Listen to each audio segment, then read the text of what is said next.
ધારી તાલુકાના ભાડેર ગામે પિતા પુત્રના પવિત્ર સંબંધને કલંકિત કરતી એક અત્યંત આઘાતજનક ઘટના સામે આવી.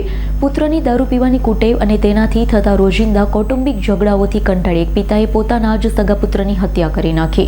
ધારી તાલુકાના ભાડેર ગામે પિતા પુત્રના પવિત્ર સંબંધને કલંકિત કરતી એક અત્યંત આઘાતજનક ઘટના સામે આવી છે. પુત્રની દારૂ પીવાની કુટેવ અને તેનાથી થતા રોજિંદા કૌટુંબિક ઝઘડાઓથી કંટાળી એક પિતાએ પોતાનો જ સગા પુત્રની હત્યા કરી નાખી. મૃતક યુવકની ઓળખ હિતેશ તરીકે થઈ છે.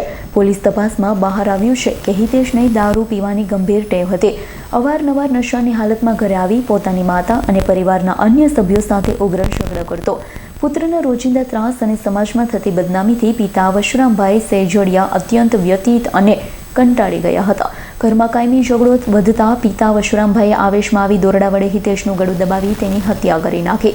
પાપ છુપાવવા માટે તેમણે પુત્રની લાશને પોતાની વાડીના શેડા પાસે ખાડો ખોદી દાટી દીધી હતી. જોકે આ બાબતની જાણ પોલીસને થતાં ધારી પોલીસે તાત્કાલિક સ્થળ પર પહોંચી મેજિસ્ટ્રેટની હાજરીમાં દાટેલી લાશને બહાર કાઢી.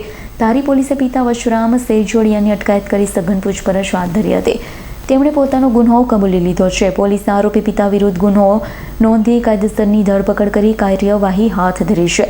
ઘટનાએ ભાડેર ગામ સહિત સમગ્ર પંથકમાં ચકચાર મચાવી દીધી.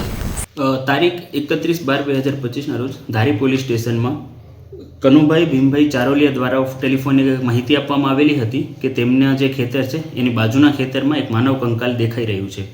જેની વર્દી મળતા જે ધારી પોલીસ સ્ટેશનના સ્ટાફ છે તાત્કાલિક ઘટના સ્થળે પહોંચેલા હતા અને તેમને અડધી દાટેલી હાલતમાં એક માનવ કંકાળ મળેલું હતું. આના વિશે જ્યારે વધારે પૂછપરછ કરી તો એ માનવ કંકાળ છે એ વશરામભાઈ શામજીભાઈ સેંજલિયાની વાડીમાં મળેલું હતું.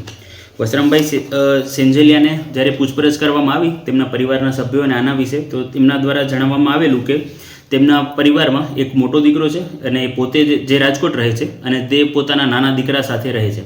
એમને જ્યારે એમના નાના દીકરાના ક્યાં છે એના વિશે પૂછપરછ કરવામાં આવી ત્યારે એમના દ્વારા કોઈ યોગ્ય જવાબ આપવામાં ન આવ્યું હતું અને ફેરવીને વાતો કરવામાં આવી હતી તેમના દ્વારા. પોલીસે જ્યારે એમની સઘન પૂછપરછ કરી ત્યારે એમના દ્વારા જણાવવામાં આવ્યું કે તેમનો જે નાનો દીકરો છે હિતેશ એ દારૂ પીવાની ટેવવાળો હતો અને અવારનવાર ઘરેથી હેરાન પરેશાન કરતો હતો. ઘરના સભ્યો જોડે ઝઘડો પણ કરતો હતો.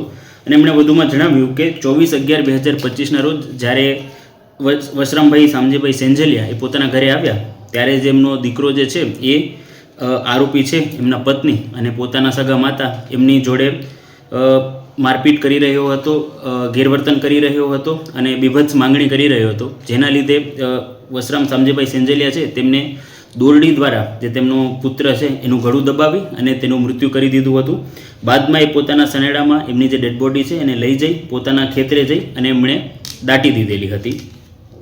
આ ઘટનાની પોલીસને જાણ થતાં ધારી પોલીસ સ્ટેશન ખાતે મર્ડરની એક FIR નોંધવામાં આવેલી છે, જેનામાં સરકાર તરફે ફરિયાદી ધારી પોલીસ સ્ટેશનના ઇન્સ્પેક્ટર KB જાડેજા છે અને આ સમગ્ર ઘટનાની તપાસ ખાંભા PI MA દેસાઈને સોંપવામાં આવેલી છે. સંજીવાડાનો રિપોર્ટ S9 ન્યૂઝ ધારી. અમારી તમામ માહિતીથી અપડેટ રહેવા માટે જોડાયેલા રહો S9 ન્યૂઝ સાથે.